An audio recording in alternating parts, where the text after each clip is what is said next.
What's up, YouTube? It's your boy Kibato, and today we're going to talk about the Wildrift 1.1 patch notes. Let's dig into it.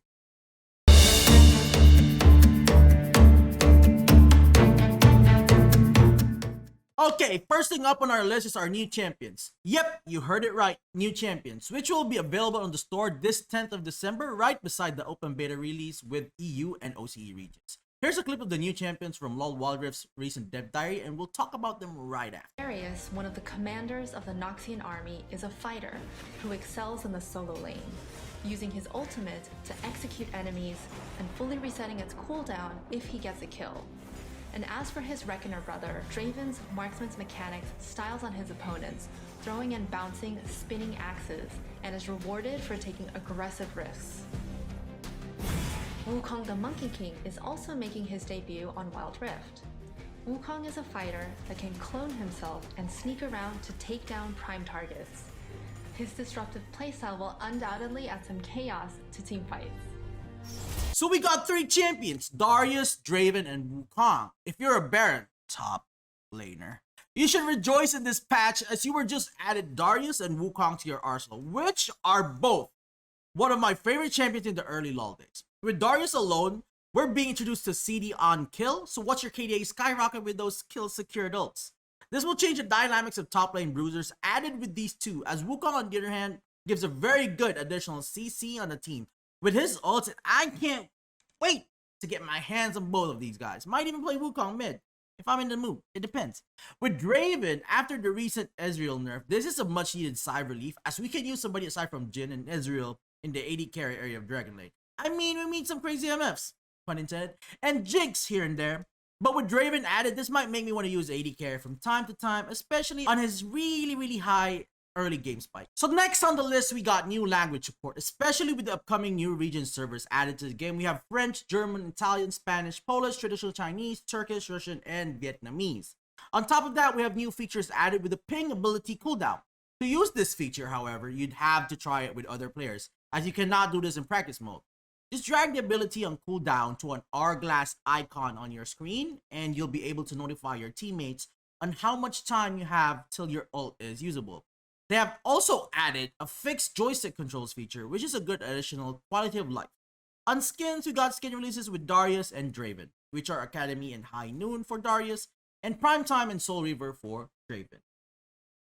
So, for champion changes, first on our list is a buff to our resident cow support Alistair, as he's getting a higher cooldown at early levels, but gets lower on maximum. And for our Gingerbeard man, Gragas, we got a buff on his ult, making it faster, so we'd be hitting it more than all of these whiffs we get in game. I mean, he needed a buff, right? W. As a Gragas main, I approve of all buffs to this fat man. Just keep it coming, Wildrift. No nerfs, please. No nerfs. He needs the buffs. Next is another buff to one of our baddie supports, Janna, with an increase her attack damage by 5 points and higher damage on her Zephyr skill on all levels. As for her ult, it gets lower cooldowns on early levels and an increase on its base shield. This was a really needed buff on her, as I think she was kind of lackluster compared to the other supports in the meta. Next, we have nerfs to our jungler Shiv. This girl got a nerf on her Flame Breath skill across all levels due to how much it hurt earlier on. It's not that big of a nerf to her overall kit though, so she will still be viable this meta. On Tryndamere, we got a big buff to this buff man, as his Bloodlust skill just had higher AD scaling, and his ult cooldown on higher levels were buffed to the point of reducing 10 seconds of cooldown right off it, which will be very beneficial to those Tryndamere mains. And last but not the least, on champion specific buffs and nerfs, we got Twisted Fate, as his pick a card retake time cooldown has been buffed a little bit more, so you can choose your cards faster compared to normal time. Okay, so let's go to mana cost reduction. I'll be segregating the champions who got their mana cost got reduced according to their lane, starting with top lane. So we got Camille, Fiora, Jax, and Nasus. We got 4 people there. On mid, we got Arya, Aurelion, Sol, Fizz, Lux, and Twisted Fate. So that's like 5 people, 5 champions on mid. Gragas has evaded some mana changes again. Not that he needs it, right? No problem there. AD carry, Ashe, Ezreal, Jhin, Jinx, Kai'Sa, Vayne, so almost all of the AD carries except for like Misfortune. Supports, we get Alistair, Blitzcrank, Janna, Nami, and Soraka. So Braum gets to evade this. Jungle, we got Amumu, Evelynn, Graves, Master Yi, Vi, and Xin Chao. If you guys like or hate these mana changes, let me and everybody else know in the comments below. So for item changes, we got our Grievous Wounds items getting standardized to 3 seconds across all items with these passive buffs to our tanks fighting against high sustained champions. The items that are included in this list are Bramble Vest, Executioner's Calling, Morelonomicon, Moral Reminder, and Thornmail. We also get a slight buff to our Mercury Treads, as I also felt it was kind of lackluster pick for boots earlier on, and I'm really glad to see an increase with its tenacity from 30% to 35%, which is not a big of a buff, but we're always open to any increase whatsoever. Sometimes it only takes like 0.5 seconds to win a team fight in Wildrift to shift the Titan Bell, and all changes like this matter most. Ninja Tabi also gets some love as they like to nerf double AD carry lineups, as with Vayne on Baron lane. So if you ever get to fight one, just make sure to buy your Ninja Tabi or your Mercury Treads, as it has been buffed by a staggering 50%, getting you from 15 from its previous 10, and auto attack damage reduction to 15% from its previous 10. Gargoyle Enchant also gets an added buff on health bonus, which is rarely a pickup of mine, so I might look into this more. With these boot changes, it's an indirect buff to our tanks as a whole, as well as Mercury Treads and Ninja Tiger, mostly boots taken up by our Baron lane and jungler champion.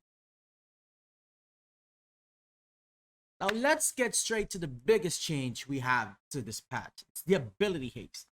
Reading through much of it will actually confuse you, but in a nutshell, cooldown reduction on all items have been changed to ability haste. Now what is ability haste? To make it simple, 40 cooldown reduction equals 66 ability haste. Now, is it harder to attain some cooldown reduction that we had last time in Wildrift? Yes. Does this nerf everything? Not in any way. It actually opens up a lot of builds that we can do, as the cap or ceiling of 40% CDR last time was listed with the additional of ability haste. Meaning you can have as high of an ability haste as it goes, but most likely with standard builds you'll be having it at like 100 to 150 for mages. So that's approximately 50% CDR. Too long didn't read though. 40 CDR equals 66 ability haste in this patch. Let's visit all of the items that we're gonna encounter this time. So for the physical, we got these changes.